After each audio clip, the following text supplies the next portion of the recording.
Nacional, buenos días. Muy buenos días, Luis Alberto, te saludo con mucho gusto.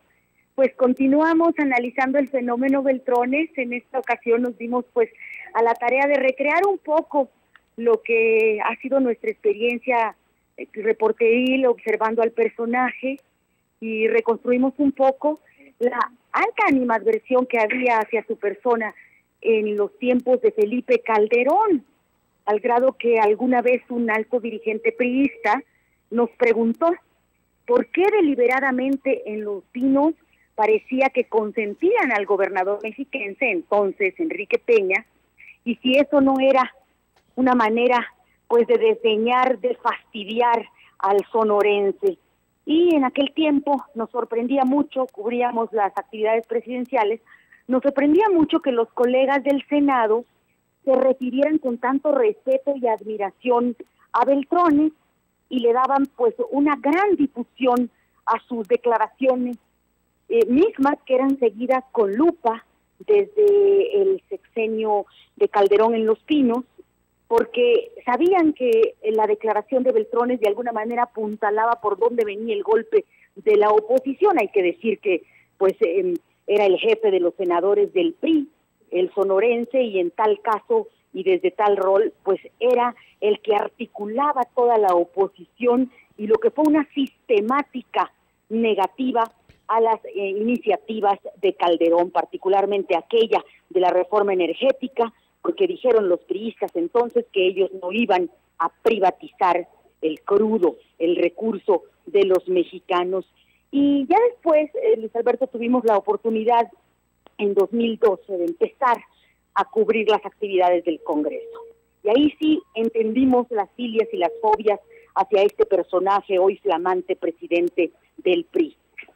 Contamos en esta columna del sábado, Retrovisor, que nos sorprendió muchísimo cómo se arremolinaban periodistas, diputados, trabajadores de la Cámara alrededor de Manlio Fabio Beltrones cuando ingresaba al recinto, y en la primera ocasión pues nos sorprendió ver aquel tumulto alrededor del personaje. Preguntábamos si había pasado algo y no, luego nos acostumbramos a esa imagen cotidiana, era la salutación regular, de diaria para este personaje cuando entraba al recinto los martes y jueves en San Lázaro.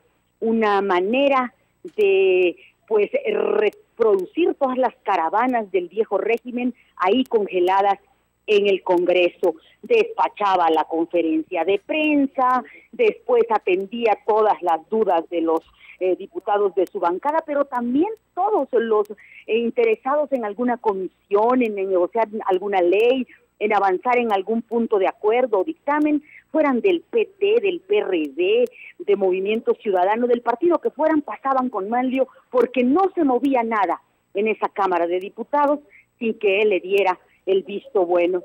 Y bueno, compartimos que observamos esa capacidad suya de ser estratega, de decidir muy bien sus batallas, de decidir sus vetos. Solo una vez lo vimos enojado en esta legislatura, públicamente hablando. No sabemos los entretelones de las negociaciones privadas o a puerta cerrada, pero fue cuando se iba a discutir justamente la reforma energética.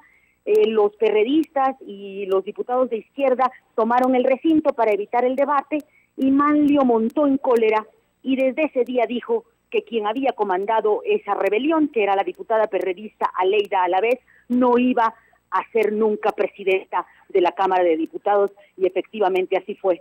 El veto de Beltrones pues frenó la posibilidad de que ella llegara a ese cargo. Pero finalmente también señalamos, Luis Alberto, que eso que se vive en el código de la vida política, de que es el gran político respetado, el de mejores consensos, el de más herramientas para la negociación y para incluso ahora ponerle piedras a la oposición, es un código muy privado, muy de la clase política, una ilusión de alguna manera que solo se vive entre quienes están en esa burbuja de la vida política, porque la gente afuera se pregunta por qué le aplauden tanto a Beltrones, si realmente no es corrupto como la mayoría, si realmente se trata de un político moderno, y esas preguntas que ahora están en las calles son las que Beltrones tendrá que enfrentar y superar y responder hoy que ya dejará de estar en la burbuja legislativa donde vivió en los últimos 15 años.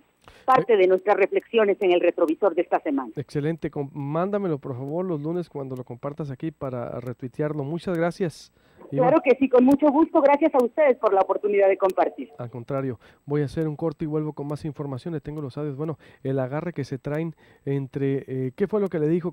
Lo que le dijo Andrés Manuel López Obrador lo llamó mafioso.